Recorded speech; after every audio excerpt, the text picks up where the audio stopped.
Welcome to another episode of Real Estate Investing Explained. Here's today's question.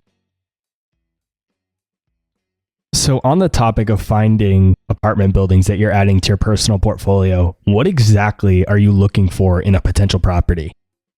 So for us, for the apartment buildings, it's heavy value add. So for example, what heavy value add means to me is creasing the rents normally like anywhere from 25 to 100%. So that 11 unit building, we bought it, the rents were $425. We made them $900 per month after renovation. So huge increases, huge renovations to the units, to the interiors and the exteriors. And then once you run all those numbers and all of them make sense, we then want the return or the IRR, internal rate of return for that property over a 5-year period to be 15% or greater. So that's what we're looking for, a 15% return on our money for those larger buildings. So you're looking for a 15% IRR, so your total return rather than just your cash on cash?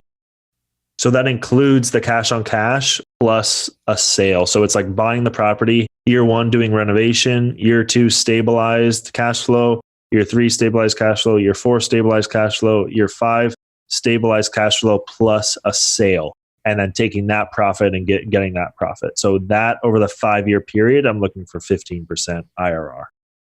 Yeah, that's interesting. And the reason I ask that is because I hear a lot of investors talking about cash on cash as being, the predominant metric that they're looking at, not so much the IRR. So it's interesting to hear that you're focusing more on the IRR than the necessary cash on cash. Yeah. I mean, cash on cash is important. There's a certain just cash on cash that I want, and that's typically over 10% for year 2, 3, 4, 5. Year 1 is really just like a fixing year. So normally it's break even or even just loses a little bit of money, and that's fine. I mean, I do double check to make sure that the reason why people do the cash on cash is because when you're selling the property, the IRR takes into account the cash flow plus a sale, right? Which includes the profit. But if your IRR, for example, is 25% and you're like, oh my God, this deal is amazing. It could be because your cap rate is just way too low. So for example, we try to put a cap rate anywhere from 7 to 8%.